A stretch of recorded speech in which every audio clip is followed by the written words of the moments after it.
ಚಾಲಕನ ನಿಯಂತ್ರಣ ತಪ್ಪಿ ಫ್ಲೈಓವರ್ನಿಂದ ನೆಲಕ್ಕೆ ಉರುಳಿದೆ ಬೃಹತ್ ಲಾರಿ.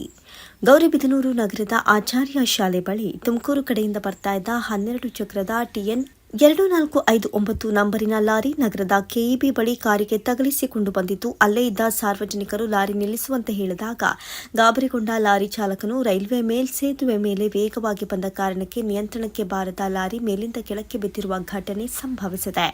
ಇನ್ನು ರೈಲ್ವೆ ಫ್ಲೈಓವರ್ನಿಂದ ಕೆಳಗಿನಿಂದ ರೈಲ್ವೆ ನಿಲ್ದಾಣಕ್ಕೆ ಹೋಗಲು ಅಂಡರ್ ಪಾಸ್ ಇದ್ದು, ಅಂಡರ್ ಪಾಸ್ ಕೆಳಗೆ ತಾಲೂಕಿನ ಸಾಗಾನಹಳ್ಳಿ ಗ್ರಾಮದ ರಾಮಾಂಜಿರೆಡ್ಡಿ ಎಂಬುವವರು ತನ್ನ ಹೆಂಡತಿಯನ್ನ ಮನೆಗೆ ಕರೆದುಕೊಂಡು ಹೋಗಲು ಅದೇ ಕಾರ್ನಲ್ಲಿ ಬಂದು ಅಲ್ಲಿ ನಿಲ್ಲಿಸಿದ್ದು, ಜೋರಾದ ಶಬ್ದ ಬಂದ ಕಾರಣಕ್ಕೆ ಕಾರ್ನಲ್ಲಿದ್ದ ರಾಮಚಂದ್ರ ರೆಡ್ಡಿ ಸಮಯ ಪ್ರಜ್ಞೆಯಿಂದ ಹೊರಕ್ಕೆ ಜಿಗಿದು ಪ್ರಾಣಾಪಾಯದಿಂದ ಪಾರಾಗಿದ್ದು, ಕಾರು ಹಿಂಬದಿ ಭಾಗ ಸಂಪೂರ್ಣವಾಗಿ ನಜ್ಜುಗುಜ್ಜಾಗಿದೆ.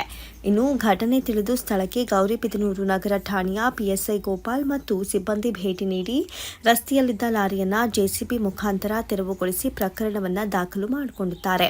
ತಮಿಳುನಾಡಿಗೆ ಸೇರಿದ ಲಾರಿ ಚಾಲಕ 45 ವರ್ಷದ ಕಾಸಿಫ್ಗೆ ತಲೆ ಮತ್ತು ಕೈಗೆ ತೀವ್ರವಾದ ಪೆಟ್ಟು ಬಿದ್ದ ಕಾರಣ ಹೆಚ್ಚಿನ ಚಿಕಿತ್ಸೆಗೆ ಬೆಂಗಳೂರು ಆಸ್ಪತ್ರೆಗೆ ರವಾನಿಸಲಾಗಿದೆ.